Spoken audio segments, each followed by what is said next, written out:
Alors, euh, continuons avec eh bien, cette partie, comment étudier le comportement asymptotique d'une suite. Cette fois-ci, nous allons voir comment procéder lorsque un est égal à f de n et que l'on peut étudier le comportement asymptotique de la fonction f. Alors, ils sont très importants et il faut s'en souvenir, ce sont les théorèmes de comparaison. Le premier, si au voisinage de plus l'infini, on a Vn qui est inférieur ou égal à Un avec la limite de Vn qui est égale à plus l'infini, alors limite de Un égale à plus l'infini. Qu'est-ce que ça veut dire?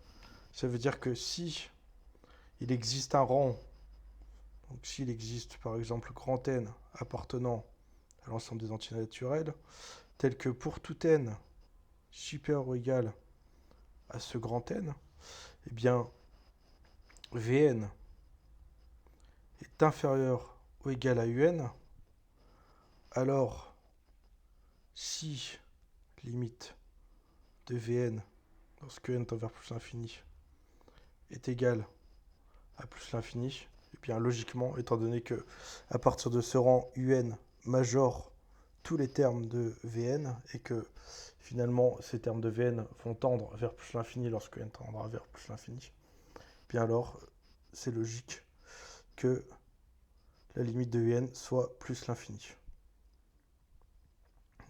Ça c'est vraiment très important. Et on a le même, si au voisinage de plus l'infini on a un qui est inférieur ou égal à Vn, cette fois-ci avec la limite de Vn qui vaut moins l'infini, eh bien ça veut dire que tous les termes à partir d'un certain rang de Un seront inférieurs ou égaux au terme de Vn et que Vn tendra vers moins l'infini. De ce fait, on peut en conclure que limite de Un est égale à moins l'infini. Ce sont deux théorèmes très importants. Ensuite, nous avons si au voisinage de plus l'infini, on a valeur absolue de Un moins grand L inférieur ou égal à Vn, donc la valeur absolue de Un moins grand L est inférieure ou égale à Vn avec la limite de Vn qui tend vers 0. Finalement, on se retrouve donc avec Un moins Vn, moins L, pardon, en valeur absolue qui est inférieure ou égale à Vn, avec Vn qui tend vers 0 lorsque n tend vers plus l'infini. Donc finalement, on aura à partir d'un certain rang Un moins grand L qui est inférieur ou égal à 0. Donc finalement, Un, la limite de Un, est égale à grand L. Enfin, on a le théorème que l'on appelle le théorème des gendarmes. Alors, si au voisinage de plus l'infini, on a Un qui est compris entre Vn et Wn, et que les limites de Vn et de Wn sont L, et bien en fait finalement, c'est pour ça qu'on l'appelle théorème des gendarmes, comme on pourrait l'appeler théorème du sandwich. Mais finalement, c'est le théorème d'encadrement, hein, le vrai nom. Euh, Effectivement, hein, c'est des noms qui sont utilisés par vos professeurs, mais le vrai nom, c'est théorème d'encadrement.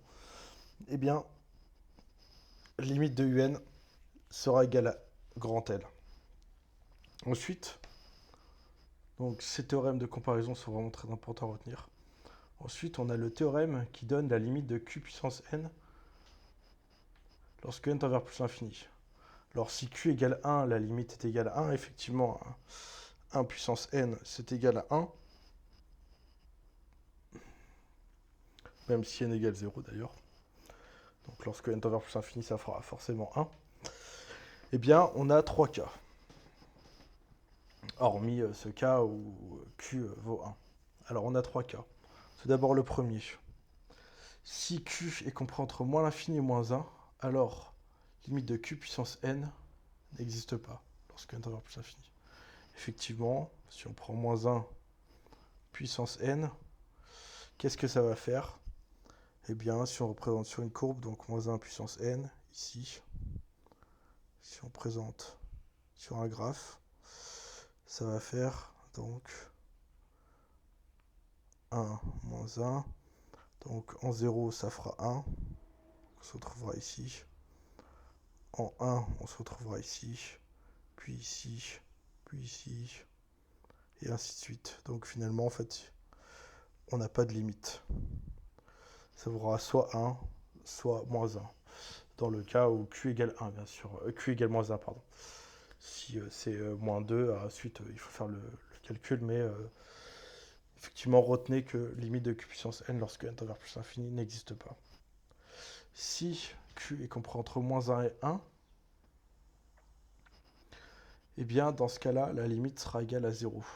Effectivement, si c'est compris entre moins 1 et 1 exclu, on va pouvoir l'écrire sous forme de fraction. Par exemple, si c'est 0,5, 0,5 c'est égal à 1 sur 2. Et donc 0,5 puissance n, c'est égal à 1 sur 2 puissance n. Donc lorsque n tendra vers plus l'infini, 2 puissance n tendra vers plus l'infini. Et finalement, ça tendra vers 0. Puisque le dénominateur tendra vers plus l'infini. Ensuite, si Q est compris entre 1 et plus l'infini, là, effectivement, on aura donc un nombre strictement supérieur à 1, et donc ce sera du type 2 puissance n, 3 puissance n, et ainsi de suite. Et lorsque n tendra vers plus l'infini, eh bien, ce sera une croissance exponentielle, hein, puisqu'il faut rappeler, hein, a puissance n, c'est égal à exponentielle de n ln de a. Et donc, lorsque n tendra vers plus l'infini, ça vaudra plus l'infini. C'est lié, en fait, aux caractéristiques de l'exponentielle que vous avez vu l'année dernière et qu'on aura l'occasion de revoir lors des fonctions. Alors, pour le principe, donc ça, c'est vraiment à savoir par cœur, hein. C'est deux théorèmes, les théorèmes de comparaison et le théorème qui donne la limite de q puissance n lorsque n tend vers plus l'infini. Alors, comment on va s'y prendre? Eh bien, on va s'y prendre comme avec les fonctions en utilisant donc éventuellement ces rappels qu'on vient de voir. Mais il y a une petite attention, effectivement, il se peut que la suite ait une limite sans que la fonction n'ait une. Alors, prenons l'exemple, par exemple, de la fonction qui a x associe sinus de 2πx plus 1 sur x. Eh bien, cette fonction n'a pas de limite en plus l'infini, alors que la suite sinus 2nπ plus 1 sur n, qui est égale à sinus de 1 sur n, converge vers 0. Alors pourquoi elle est égale à sinus de 1 sur n? Eh bien rappelez-vous, sinus est périodique de période de pi. Bien sûr avec n entier. Donc ça marche avec n. Mais ça ne va pas marcher avec x, parce que x il va être réel. Donc rappelez-vous que, par exemple, si j'ai ici, une valeur, appelons-la a, et que j'ajoute à a, eh bien, 2pi n. Par exemple, là, ici, je lui ai ajouté 2pi, plus 2pi. Eh bien, a, sinus de a plus 2pi, ça restera la même valeur que sinus de a. Si je refais un deuxième tour, hop, je continue, deuxième tour, donc sinus de 2 fois 2pi, donc 4pi, plus a, ça restera sinus de a, et ainsi de suite. Finalement, c'est la période. Il faut se rappeler les formules trigonométriques que sinus est périodique de période de pi. Et donc finalement, sinus de 2n pi plus a, par exemple, est égal à sinus de a. Bon, ici, c'était sinus de 1 sur n. Et comme 1 sur n, lorsque n tend vers plus l'infini, est égal à 0, alors par composition de fonctions, on a limite de sinus de 1 sur n qui est égal à, lorsque n tend vers plus l'infini, sinus de 0. Et sinus de 0, c'est connu. Donc 0 est ici.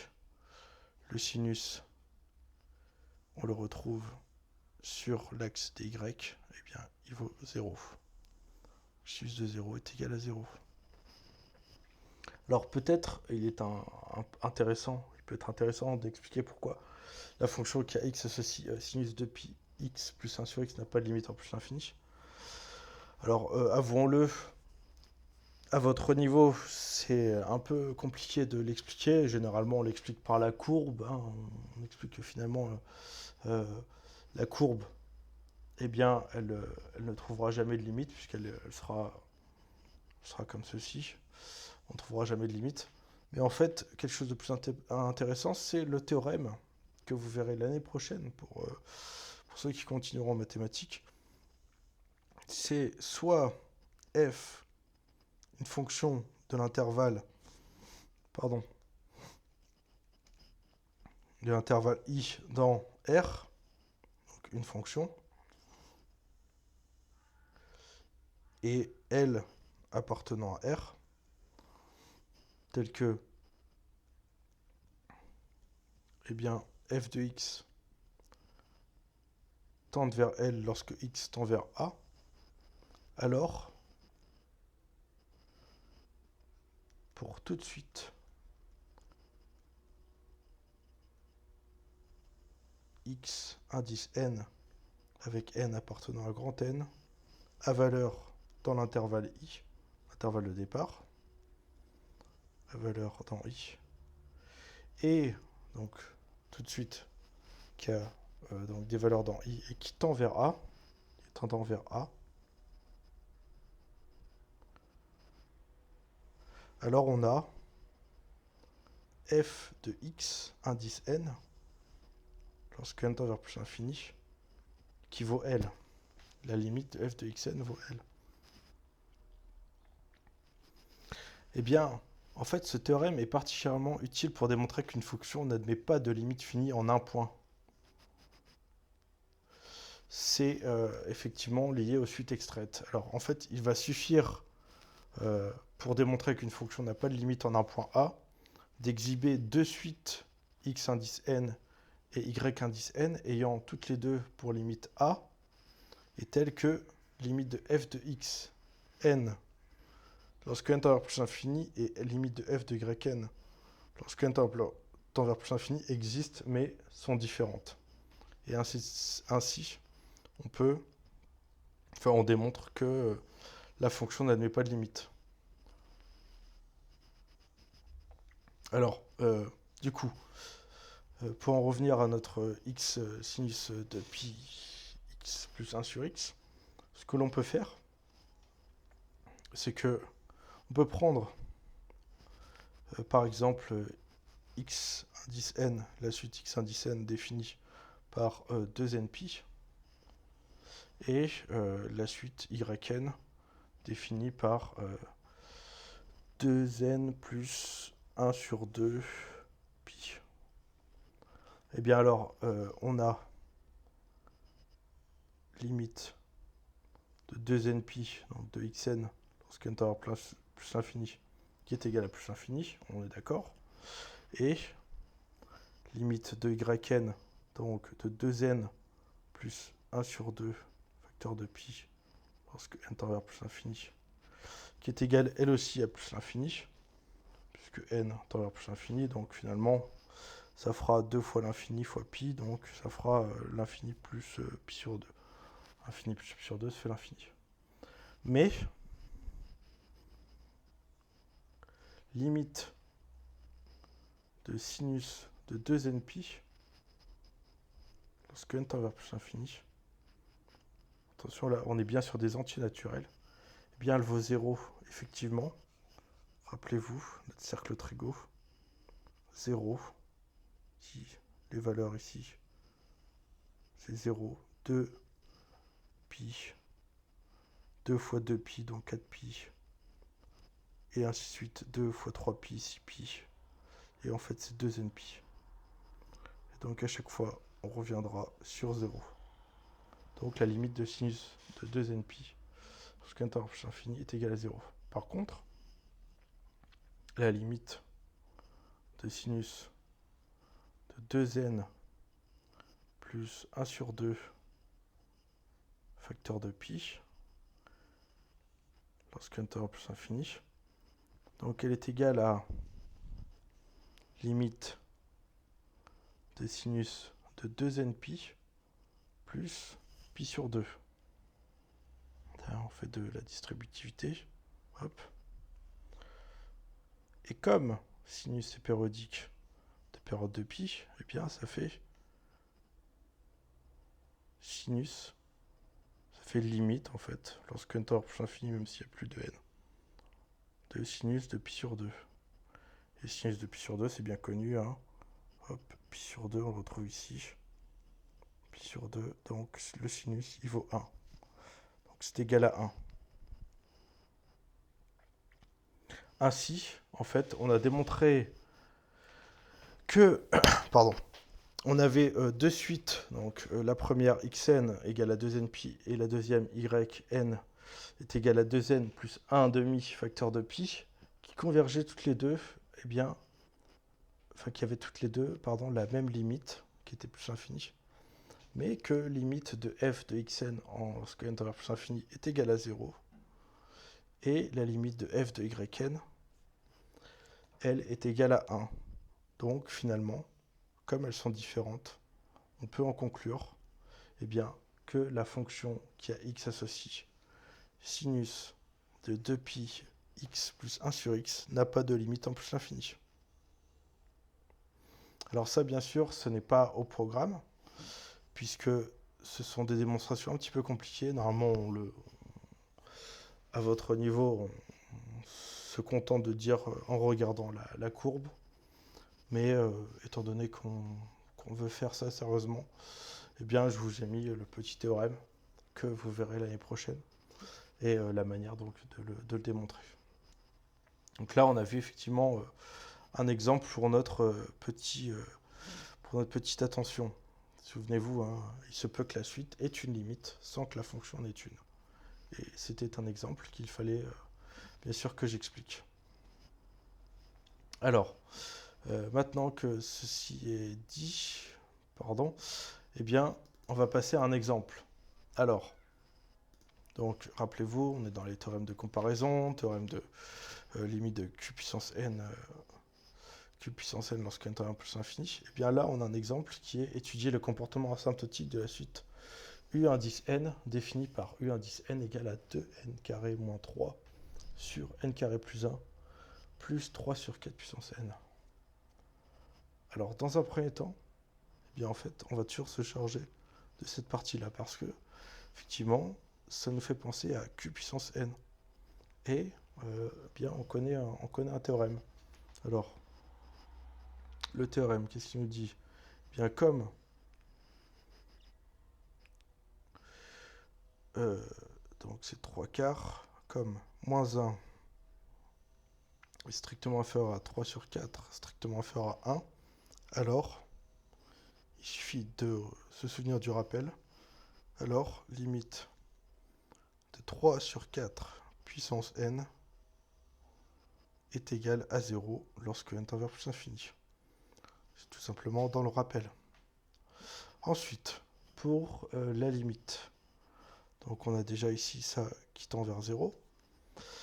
Maintenant, il nous faut la limite de 2 fois n carré moins 3 sur n carré plus 1, lorsque n tend vers plus l'infini.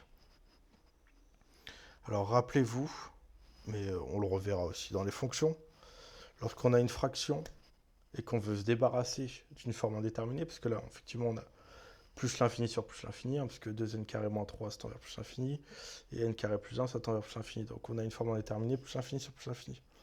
Et bien, quand on a une fraction, on factorise par le terme de plus haut degré. Ici, c'est n carré. Donc on va le faire. Limite de n carré facteur du coup de 2 moins 3 sur n carré sur n carré facteur de 1 plus 1 sur n carré. Et pour vous en convaincre, il suffit de redévelopper. N carré fois 2, ça fait bien 2n carré. Et n carré fois moins 3 sur n carré, ça fait bien moins 3n carré sur n carré, donc moins 3. Et il en est de même pour le dénominateur. Donc finalement, ici, on peut simplifier par les n carrés. Ce qui nous fait limite de 2 moins 3 sur n carré sur 1 plus 1 sur n carré lorsque n tend vers plus l'infini. Et bien lorsque n tend vers plus l'infini, 3 sur n carré, ça tend vers 3 sur l'infini. 3 divisé par l'infini, ça fait 0. Donc ceci, ça tendra vers 0. 1 sur n carré, c'est de la même manière 1 sur plus l'infini. Donc ça tendra vers 0. Et finalement, il va nous rester 2 sur 1. Donc 2. Donc on peut en conclure que la limite de u indice n lorsque n tend vers plus l'infini est égale à 2.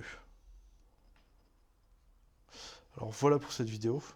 Ensuite, nous allons voir dans la prochaine, toujours dans l'étude du comportement asymptotique d'une suite, eh bien, comment utiliser les théorèmes de convergence monotone.